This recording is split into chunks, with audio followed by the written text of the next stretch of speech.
Hi guys, how are you all doing? Kumusta kayong lahat?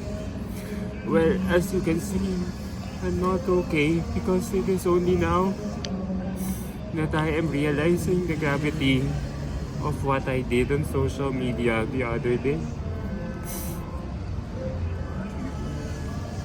I'm coming out with this video not to gain back your sympathy, but I really think this is the most Christian thing to do. The past 24 hours talaga has left me bewildered about my actions, about our candidate Chelsea Manalo, and it really pains me that it has come to this.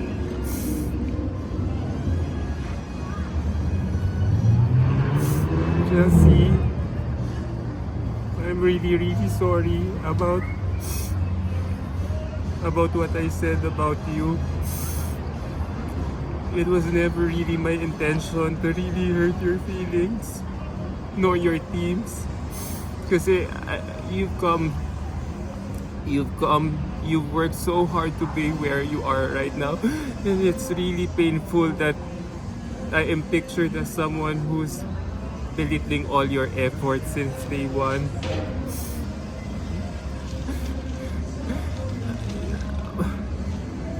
When I made that, when I answer, just to give you a context, when I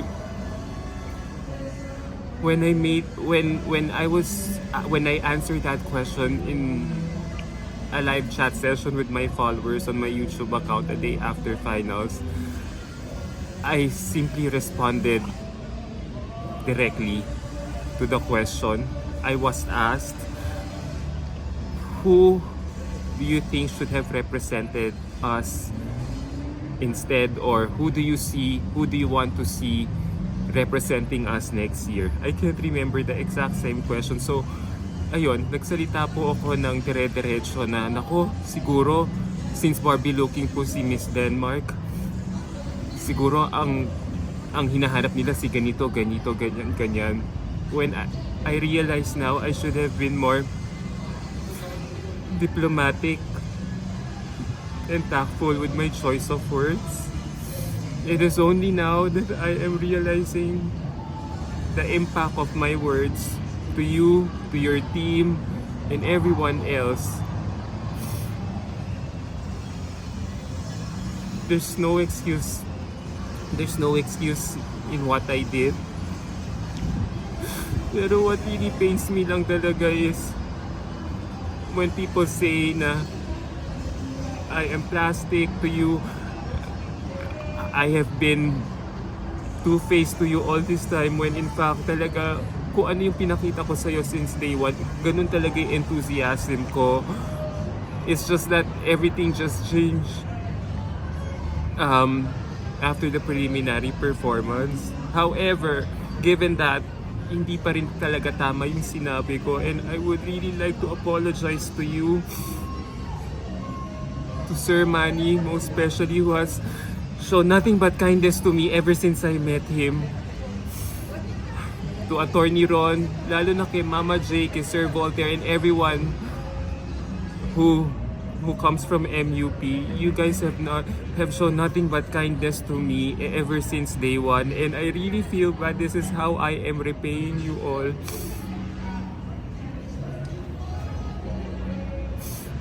Hindi ko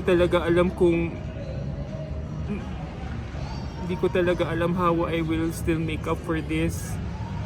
As it is, I have no more excuse, but all I want to say is I'm really sorry. I want to seek for all your forgiveness. Alam ko masama pa loob nyo sa akin, and that's understandable. Kahit hindi nyo na ako pansinin na habang buhay, okay lang talaga. But I just want to really say sorry because I hurt all your feelings, and it was never my intention to do so. I should have been more careful with my choice of words. It's only now I am realizing that. I don't know kung kailan ako matututo, kailan ako I will keep making mistakes. Pero rest assured, pag nagkamali ako, I would always want to be corrected. I am willing to subject myself to rebuke, correction, and other forms of things na parang will allow me to grow as a person. This is not how I wanted to end my Miss Universe coverage here in Mexico City. Pero please, from the bottom of my heart, accept my deepest apology. Hindi ko talaga kayo gustong saktan.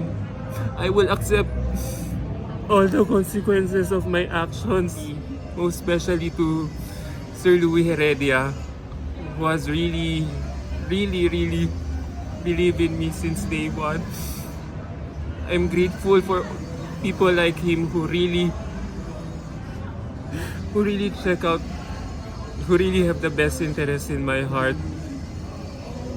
And sana, after this, ito na talaga yung last mistake ko talaga, because ayoko makasakit talaga ng damdamin ng tao. I came here in this pageantry wanting to share my passion and not alienating anyone in the process. But as it turns out, it's turning out the way it is. I am shunning people by the day. I am slowly shunning people by the day, and nalulungkot ako na parang sometimes I could no longer check on myself. So I'm really sorry from the deepest of my heart. I'm really sorry, Chelsea, Sir Manny, Tita, Attorney Ron, Sir Mama J, Sir Voltaire, and everyone in the Miss Universe Philippines organization and the fans. I'm really sorry po talaga. Sana matutunan niyo pa rin akong patawarin ako. Sana mag-improve, sana matuto na talaga ako sa pagkakamali ko. I'm submitting myself talaga to all of you with a humble heart. Wala po akong pinagmamayabang sa inyo. Nakikita ko na ho yung mistake ko. I'm really sorry. Please accept my apology. Wala ho, mali ho talaga ako. I offer no more excuses. Sana mapatawad niyo pa ako. Maraming salamat.